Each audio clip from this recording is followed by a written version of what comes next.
अस्सलाम वालेकुम वरहमतुल्लाहि वबरकातुहू। लाखों करोड़ों दुरूद व सलाम आका दो आलम हज़रत मोहम्मद मुस्तफ़ा सल्लल्लाहु अलैहि वसल्लम और उनके आल पर। अच्छा, आज मैं बात करूंगा कि बचपन से हम ये सुनते आ रहे हैं, लोग अक्सर ये बात करते थे कि जैसे ही इंसान की उम्र 70 साल क्रॉस कर जाए, 72, 73 या 74 साल में अगर इंसान आ जाए तो उसका जो ज़हन है वो बच्चों की तरह हो जाता है और वो बच्चों की तरह रिएक्ट करता है हर मामले के अंदर। वो बच्चों की तरह बिहेव करता है। तो हम अक्सर इस बात में ये सोचते रहते थे कि जो इंसान ज़्यादा उम्र का होगा वो ज़्यादा मैच्योर होगा, उसके पास एक्सपीरियंस ज़्यादा होगा। तो ये कैसी बातें करते हैं। तो रिसेंटली जब हमने देखा जनरल बख्शी को और इस तरह के इंडिया के अंदर कुछ लोग बैठे हुए हैं, ख़ासकर मैं जनरल बख्शी के हवाले से बात करूँगा कि उनकी उम्र भी काफ़ी ज़्यादा है और वो रिटायर्ड जनरल हैं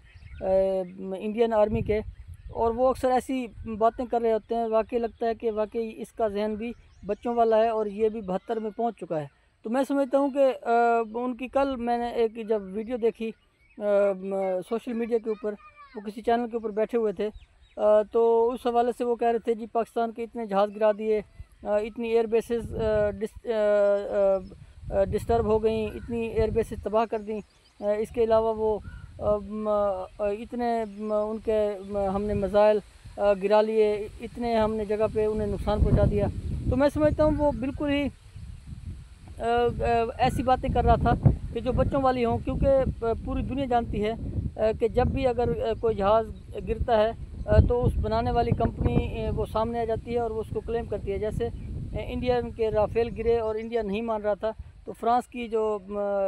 फ्रांस के जो लोग हैं उन्होंने क्लेम किया, उन्होंने कहा जी वाकई राफेल गिरे हैं। तो मैं समझता हूँ ये जो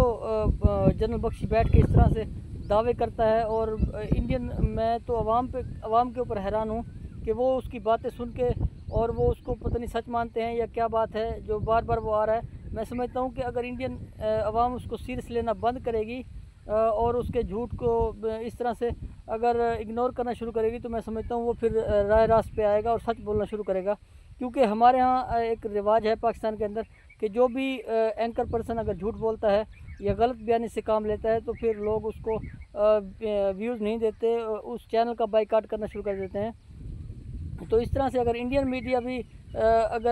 मीडिया का लोग वहाँ पे अगर बाइकाट करेंगे तो मैं समझता हूँ कि ये लोग ठीक हो जाएंगे। अब इतनी उम्र में बैठा हुआ बंदा जिसने कल को मरना भी है और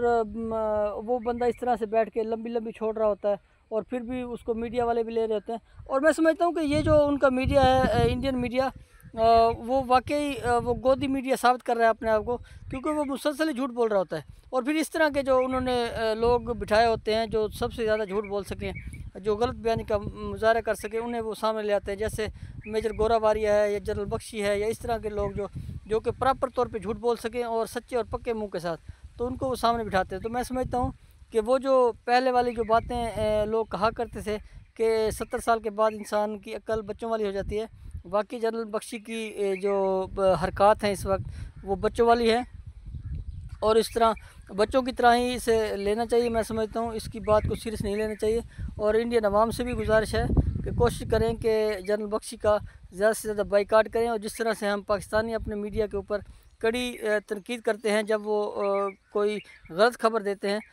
तो इस तरह से आप भी अगर तनकीद करेंगे तो आपका मीडिया ठीक होगा, नहीं तो नहीं ठीक होगा। इस वक्त हमारा मीडिया काफ़ी हद तक अपना किबला दुरुस्त कर चुका है और सच बोलने की तरफ जा रहा है, लेकिन इंडियन मीडिया के ऊपर मुसलसल और मुकम्मल तौर पे झूठ बोला जा रहा है। माँ सिवाय को एक दो चैनल के अलावा बाकी मुकम्मल ही बड़े बड़े एंकर उनके झूठ बोलते हैं और इसी तरह से ही